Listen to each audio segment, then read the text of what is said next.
But all things come to an end, and that end from there is ascension to the emotion-free realm of eternal peace that is the heavenly realm.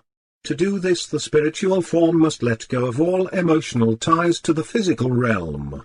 A main factor in this, it seems, are people's memories. As I had said before, if you can remember an emotional memory that made a lasting impression strong enough, then that memory can be used to call the essence of that person back from the spiritual realm, and under the guidance of a skilled individual with a strong imagination, it can even empower that spirit with godlike skills.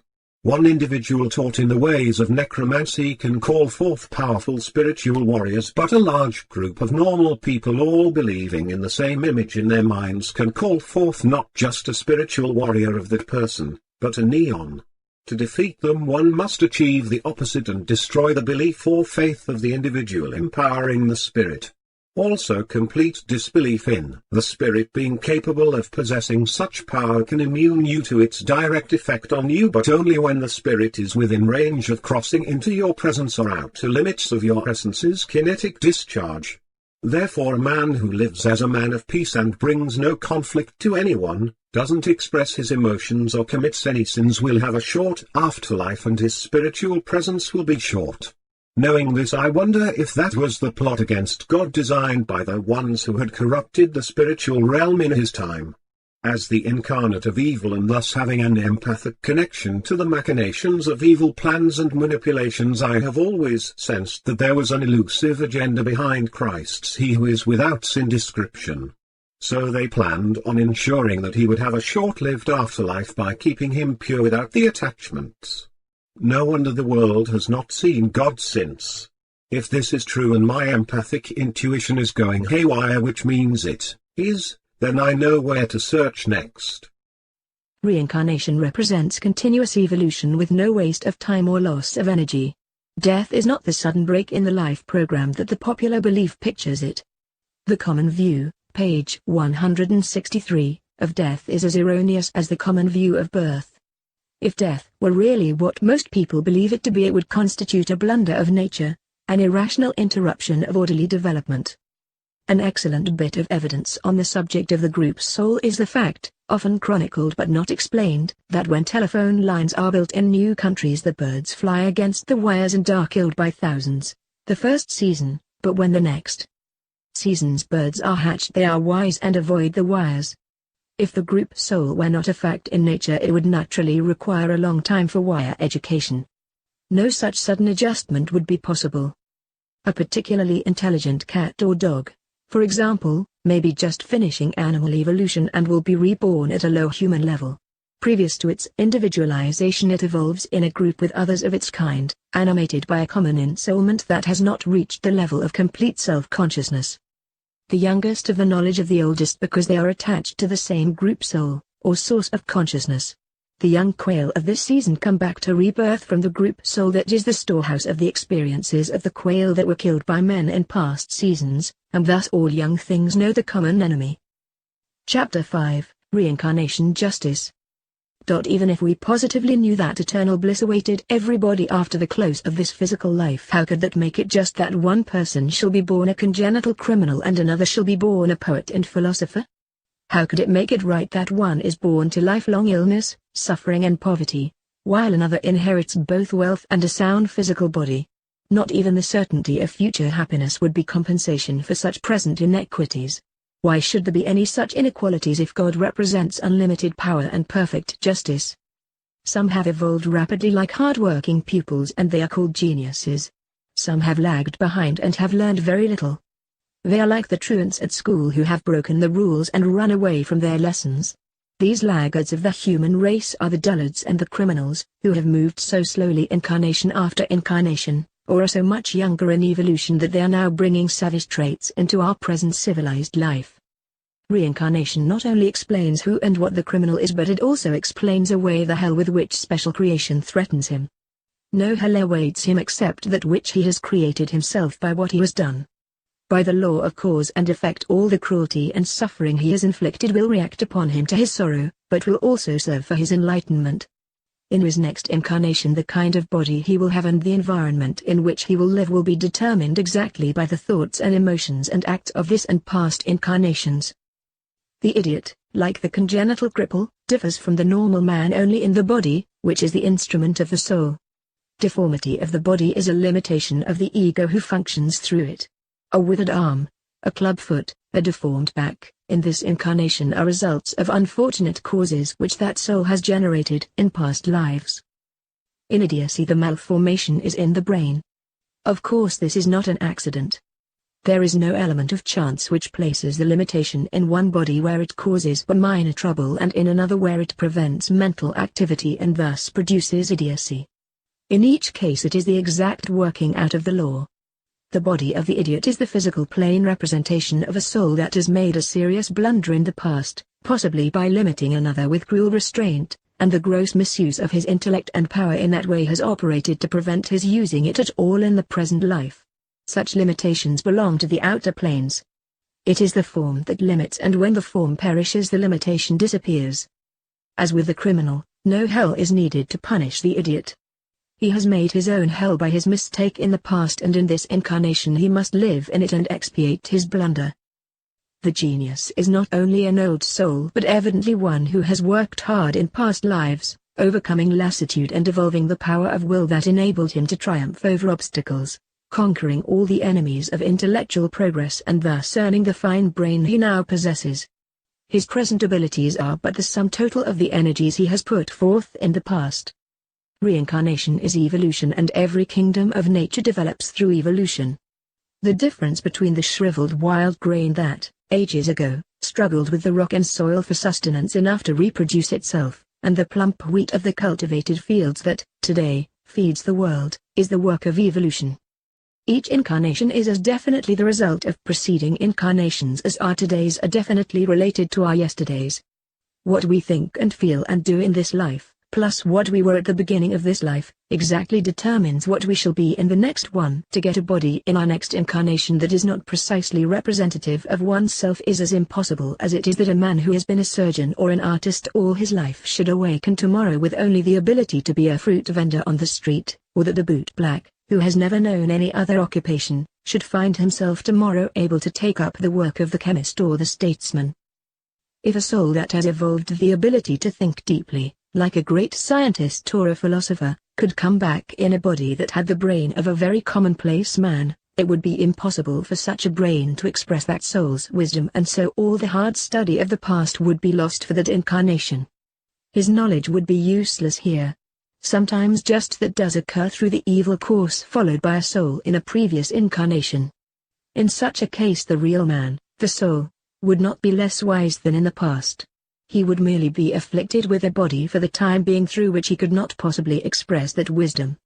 At each birth in a new body the old soul brings into action, as rapidly as the new infant brain becomes developed, the skill and wisdom acquired in previous lives, provided there is no restricting factor arising out of past wrongdoing that constitutes a temporary limitation. The old theory of but one physical lifetime is devoid of consistency as well as of justice.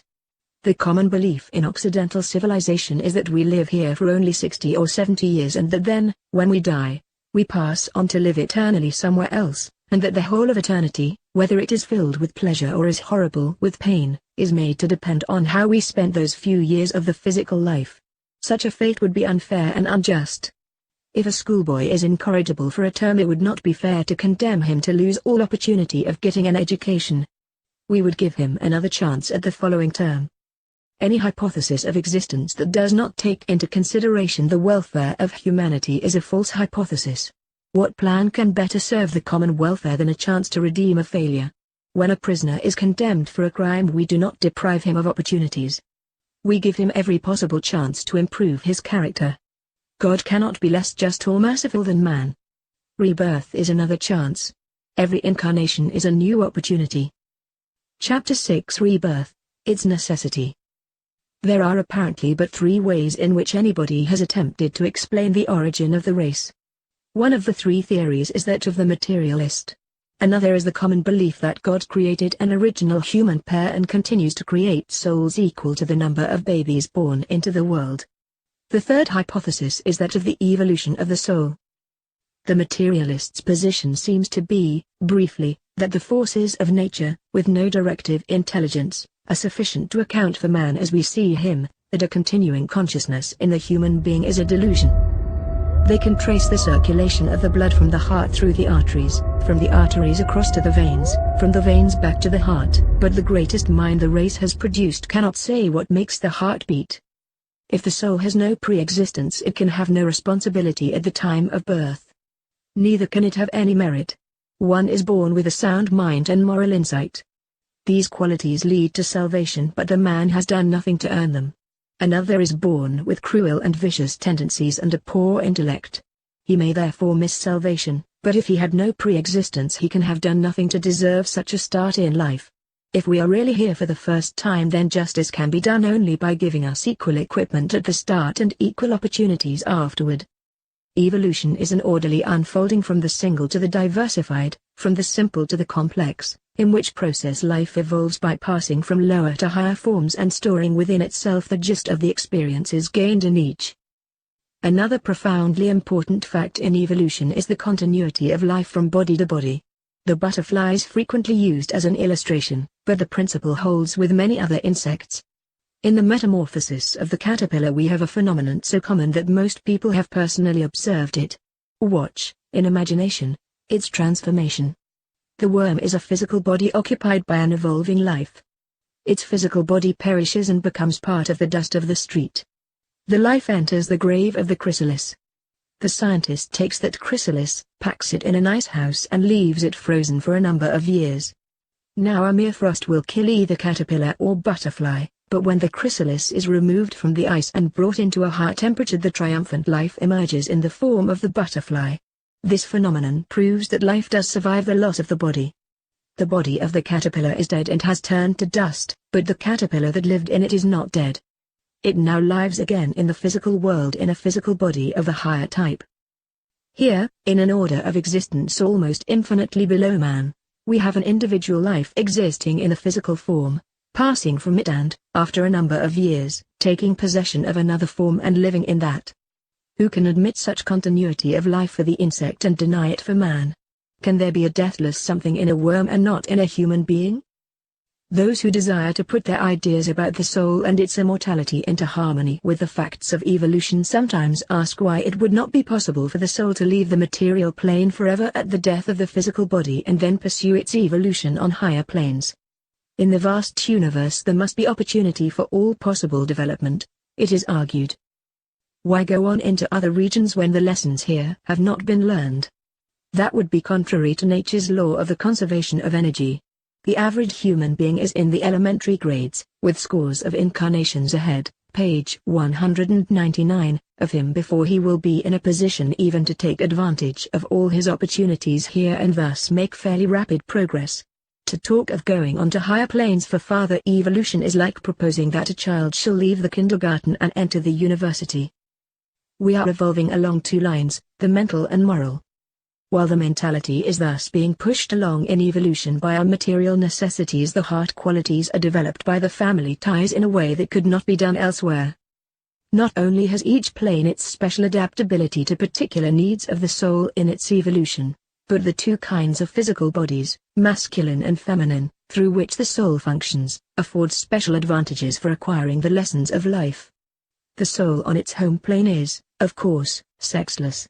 Sex, as we know it, is a differentiation arising from the soul's expression on lower planes.